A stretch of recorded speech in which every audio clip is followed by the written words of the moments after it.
Welcome back to the deep dive. Today we're plunging into, well, a really big topic, one that always gets people talking. UK higher education. It feels like it's constantly on trial, doesn't it? You see the headlines, hear the debates, student debt, funding issues. All the time. And it makes you wonder, what are the problems people see? And are they actually new problems? Well, Or is it maybe just the same old issues coming around again?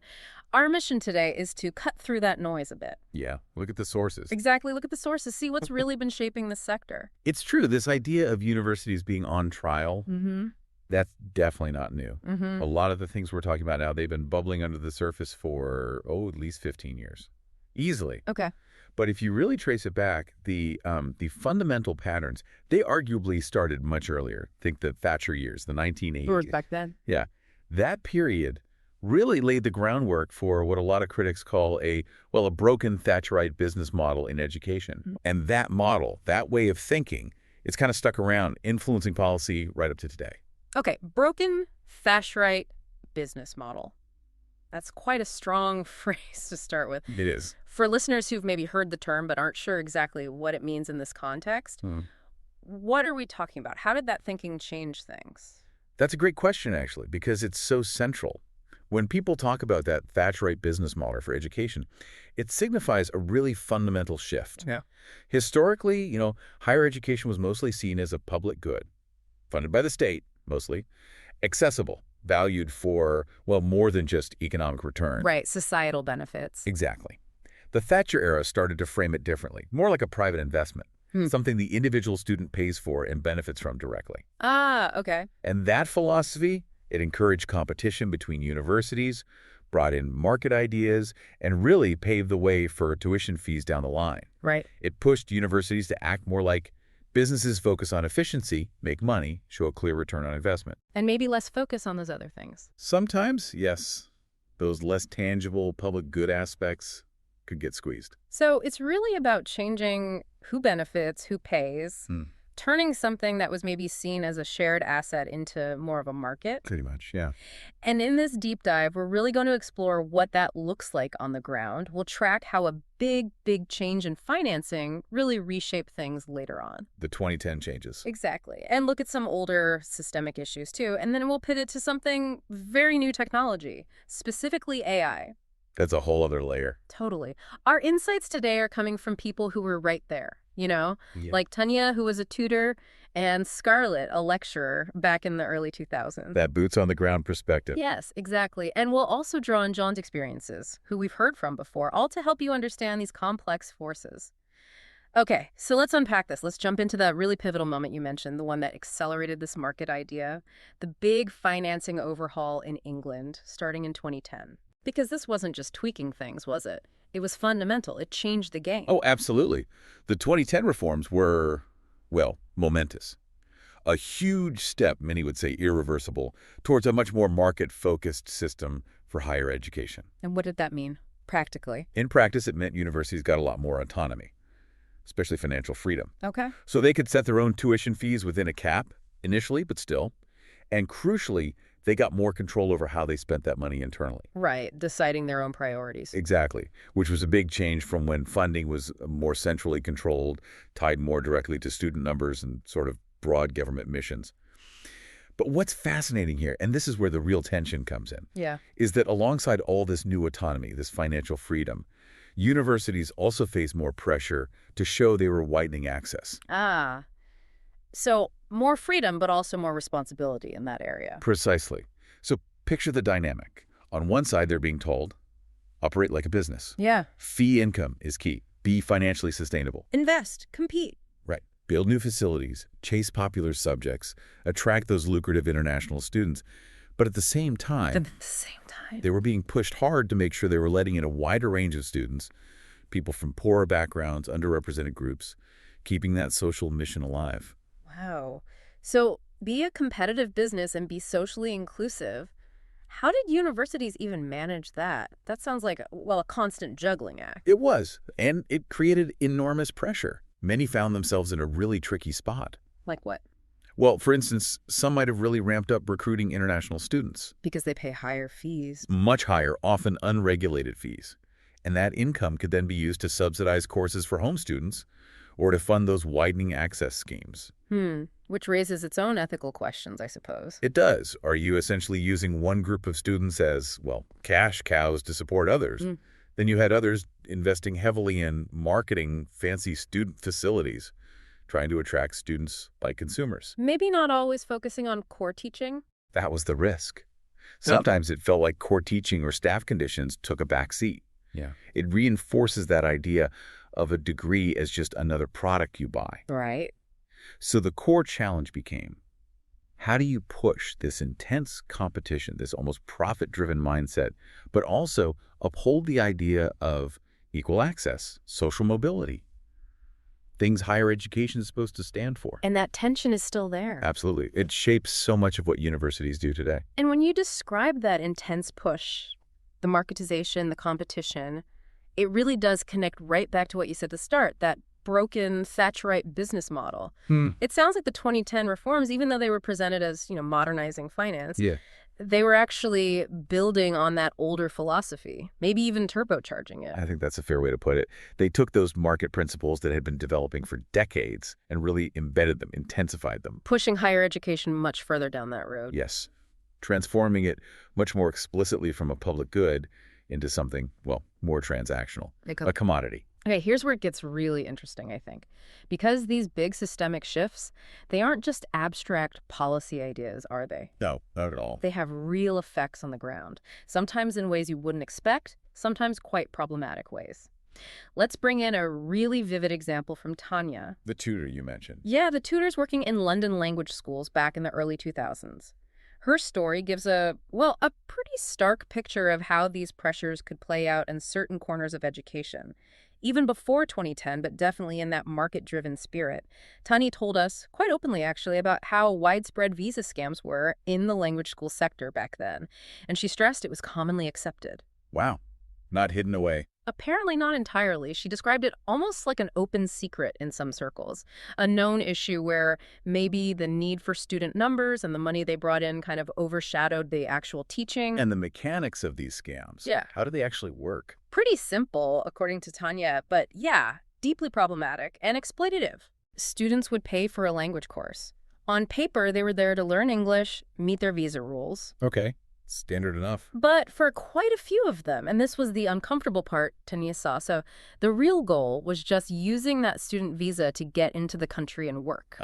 Working illegally. Often, yeah. Getting paid under the counter, as she put it. Avoiding taxes. Basically, using the education system as a loophole for economic migration, not genuine study. And the schools themselves? Yeah. Were they involved? Or just turning a blind eye? Well, Tanya suggested that some institutions, or at least maybe some unscrupulous operators within the sector, became complicit. Maybe not explicitly, but... But by enrolling students who clearly weren't going to show up. Exactly. You enroll students, you get the tuition fee, but you don't necessarily have to provide a top-notch education if they're not really there for it. It creates a really perverse incentive, doesn't it? Totally. The more people you sign up, regardless of whether they actually attend or learn anything, the more money you make. She said this was especially common in some private language schools. Less public oversight, maybe catering to students from countries where the economic pull to the UK was really strong. It's a clear case of market forces kind of distorting the whole point of education. Yeah. And did Tanya have a specific example, something that really showed this? She did. Almost absurd, really. She remembered working at this one school near Baker Street in London. Okay. And the class registers. They'd be perfectly full, every name listed, all paid up. Right. But then she'd actually stand in the classroom, and it would be half empty. Sometimes even less. Wow. Where were they? They were off working, full-time jobs, presumably paid under the counter, like we said, doing the visa scam thing. So the register was just paperwork, a formality? Pretty much. It just starkly shows how the system, when it's driven by money and maybe weak oversight, can be exploited, especially when you've got students under economic pressure meeting a market-driven education model, a quiet kind of subversion of what school's supposed to be about. That does raise a really important and probably uncomfortable question for the whole sector, doesn't it? How so? Well, how did practices like that, even if it was just in one part of the system, like language schools, reflect broader issues? broader pressures, not just on the students, but maybe on the institutions too, who were part of it, knowingly or not. Right. Does it point to a bigger vulnerability? I think it might. A vulnerability where chasing revenue or just trying to meet perceived demand can sometimes push the actual education part aside, Mm. especially if you have students who are desperate for other reasons. Mm. It really highlights how making education into a market can create these, well, cracks, sometimes big ones, where the system's integrity gets compromised. It's a vivid example of the potential downsides when education becomes just another business. That's a powerful way to put it, the vulnerabilities that emerge. And while those visa scams show a sort of historical issue tied to specific market pressures back then, Yeah. higher education today is facing a totally different kind of disruption, isn't it? Something much newer, but just as challenging. You mean technology, AI. Exactly. Modern tech and artificial intelligence, now readily available to students, it's testing the system in a whole new way. Oh, absolutely. The rise of AI tools like, ChatGPT, it presents a whole different, really complex set of challenges. Another way the system is being tested. Definitely. And it's where that market model maybe struggles to keep up too. Because on one side, AI offers amazing tools, right, for learning, research, making things more personalized. Yeah, potentially huge benefits. Huge. But on the other side, it completely upends things like academic integrity. The plagiarism issue. Massively. Right. We're suddenly dealing with completely new forms of cheating. Essays written in seconds by AI. How do you even define original thought anymore? And how do you assess students fairly? Exactly. How do you know what they understand versus what the AI generated for them? And it goes beyond just catching cheating, doesn't it? It forces institutions to rethink assessment altogether, Like the traditional essay might be dead. or at least needs a radical rethink. Traditional exams, too, maybe. Institutions are scrambling, really. Developing new policies, buying detection software. But more fundamentally, More fundamental, they have to rethink how they teach and what they teach. What skills actually matter now? Is it memorizing facts? Or is it critical thinking, problem solving, knowing how to use these AI tools ethically and effectively? that's a huge shift. It is. And there's an equity issue, too. Not everyone has the same access to the best AI or the training to use it well. It could make existing gaps even wider. So it's not just a tech problem, it's almost existential for education. It makes you ask, what's the point? What's the value of learning, of a degree, if a machine can do so much of the output? Yes. How do universities, already stretched by the market model, cope with this on top of everything else while still trying to be, proper places of learning? Precisely. It just adds another incredibly complex layer onto an already strained system. Universities are doing this constant balancing act.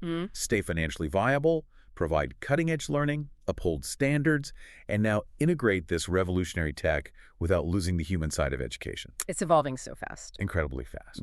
And it challenges everything: course design, how staff are trained, even what it means to be an expert. So as we wrap up this deep dive, you can really see the journey we've taken. We started by getting that context, how these challenges in UK higher education aren't really new. Roots back in the 80s. Yeah, with that broken Thatcherite business model idea, shifting education away from being just a public good.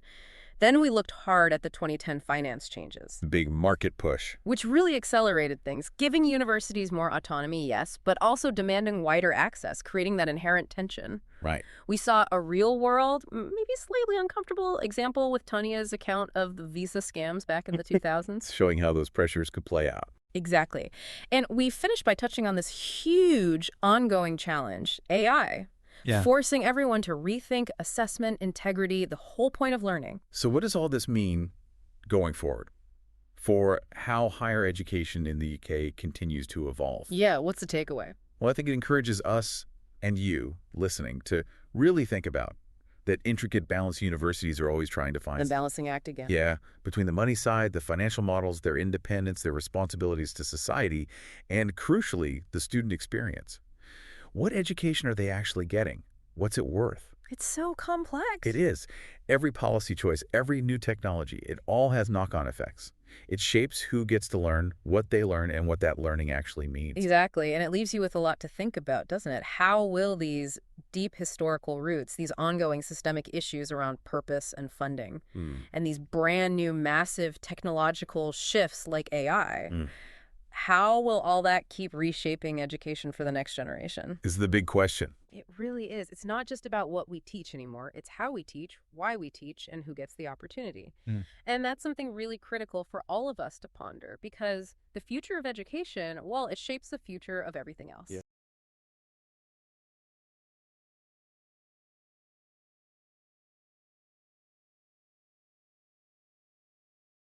Okay, here's something to think about. Have you ever truly paused to consider the real weight, maybe the genuine value of a university degree in, well, in our world today? For so many people, it's still seen as, that essential step, a fundamental pillar. But what if, what if the very efforts we make to fix one really obvious problem accidentally, sort of, lay the groundwork for a whole new set of challenges, like meticulously patching a leaky roof, right? Only to then discover a huge new leak has sprung up somewhere else, like the basement, completely unforeseen. Today, we're pulling back the curtain on something that's become, well, pretty complex, maybe even a bit opaque within higher education. We're going to look closely at how institutions handle quality control, student accountability, especially when they're under, immense pressure. And this pressure, as you'll hear, it can twist things, distort practices, leading to some truly unexpected and, frankly, quite alarming outcomes. We'll be exploring this phenomenon some are now calling masters by mobile. It's a phrase that, well, for me, it conjures up some pretty unsettling images. For this deep dive, our sources give us this fantastic, really crucial dual perspective. We've got insights from Scarlett, she's a university lecturer, giving us that sort of high-level institutional view. And we're also bringing back John, the college tutor we heard from before, who offers his vital, on-the-ground experience right from the classroom trenches. These two viewpoints, they're absolutely critical for us to really get the full picture of what's going on. Right. Our mission today is pretty precise. We want to expose the hidden trade-offs and the often unintended consequences of policy decisions in higher education. We want to show you how attempts to safeguard the system from one kind of failure can, ironically, create entirely new vulnerabilities and inadvertently undermine the very integrity of what a degree should stand for. We'll connect the dots, basically, between big policy shifts and the surprising, sometimes quite alarming realities playing out in classrooms. Okay, let's unpack this. To really get a handle on the current situation, how we got here, we need to rewind a bit. We have to go back to a pretty significant event, a real cautionary tale that cast this, well, incredibly long shadow over the whole sector. It all revolves around this idea of ghost studenting. Students enrolled but not really engaged, often not even attending. And this issue, it really came to a head. You're absolutely right that history is vital. The key moment was 2012. It's centered on London Metropolitan University. This place became, as Scarlett put it quite starkly, an example made of. What actually happened there? Well, the university was briefly shut down by the Home Office, and maybe even more critically, it then lost its UK immigration license for over a year. The core issues were basically twofold: really poor checks on international students' visas, and crucially, a complete failure to monitor their attendance. The institution just wasn't making sure these students were actually, showing up, engaging like their visas were Well, cleared. okay, so failing on the basics. Exactly. And the consequences for London Met weren't just severe, they were devastating. We're talking huge financial damage, massive reputational harm. It took years to even start repairing that. There were big staff redundancies, and the university ended up on a very public government list, a list of institutions at high risk of financial failure. It was a very public, very painful lesson, not just for London Met, but for everyone in higher education.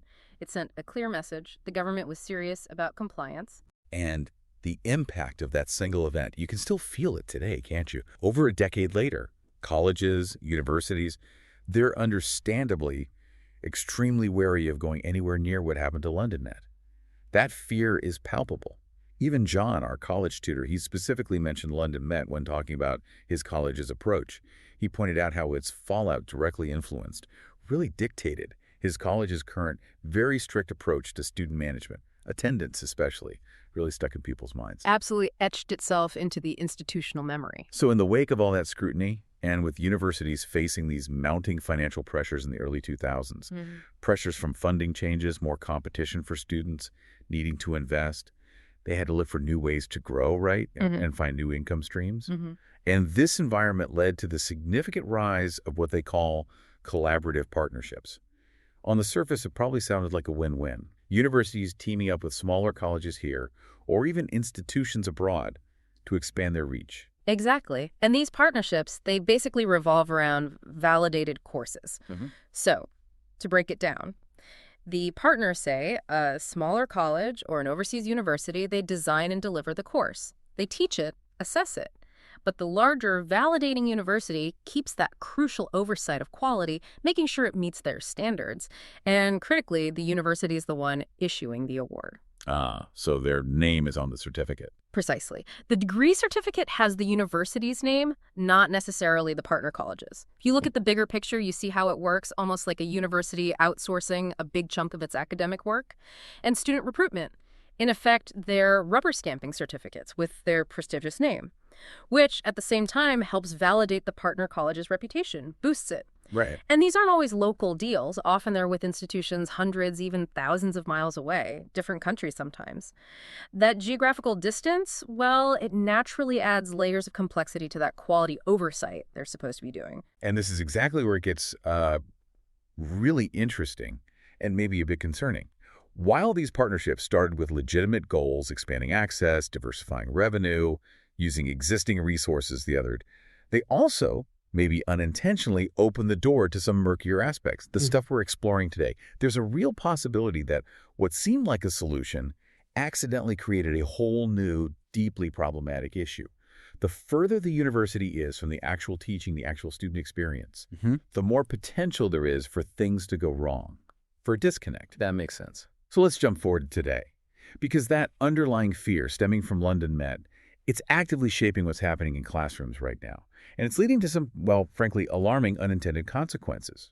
Which brings us straight to John's recent observations, things he shared with us with, a real sense of frustration, unease even. That's right.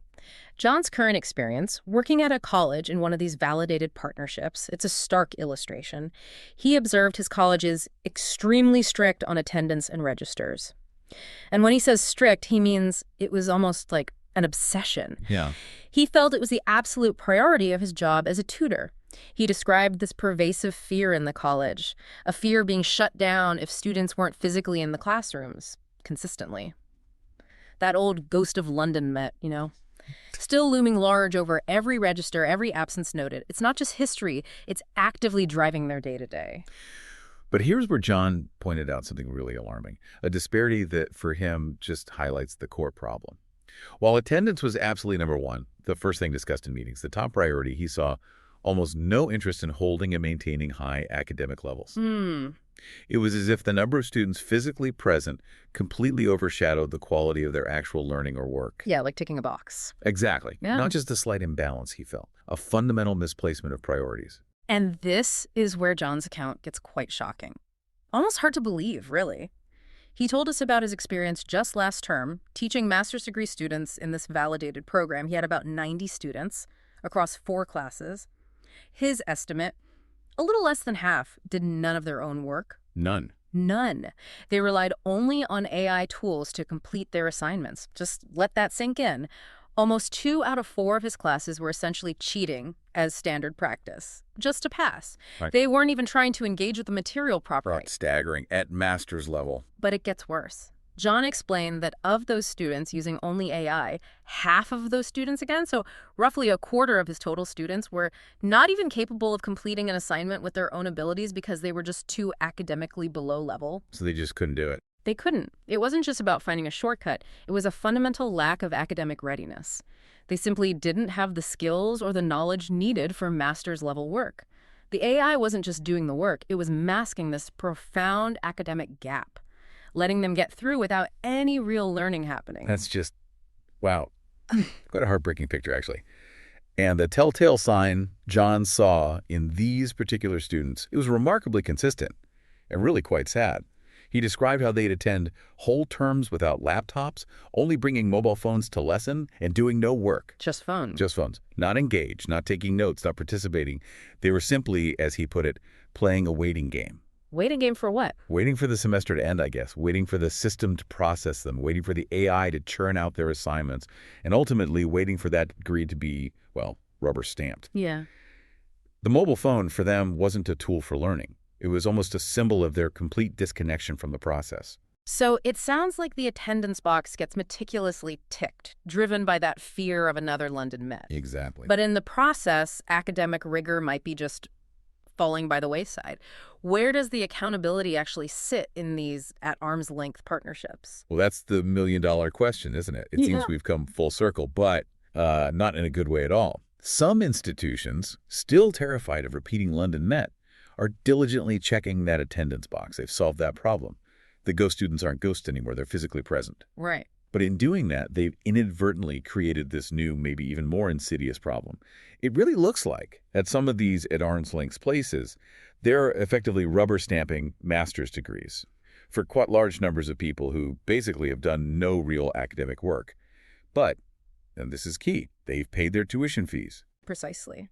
And this scenario, illuminated by John's and Scarlett's insights, is exactly why it's being called master's degree by mobile in some colleges now. It just perfectly captures that deep disconnect. You've got students paying fees, showing up for attendance checks, meeting those basic, externally visible compliance metrics, but showing very little, maybe no genuine academic achievement, no real intellectual engagement. The mobile phone in their hand instead of a laptop or textbook, it becomes this powerful symbol, a symbol of an alarming trend where the sort of mechanisms of education are there, but the actual learning is absent. It raises huge questions about what a degree even means when genuine engagement is just bypassed. Wow.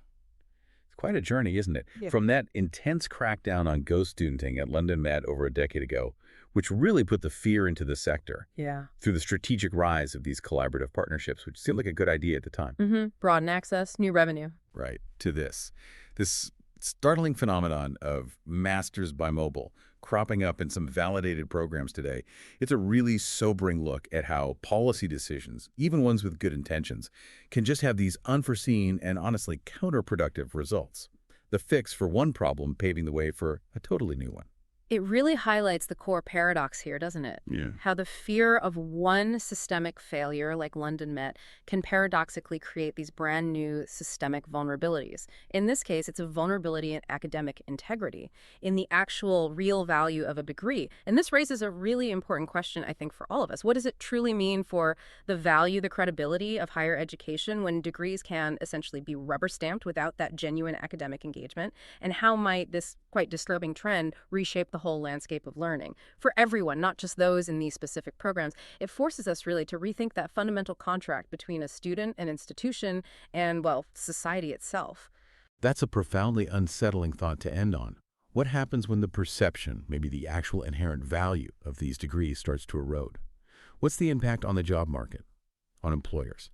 And maybe most importantly, what about those students who genuinely pour their hearts and minds into earning their qualifications the hard way?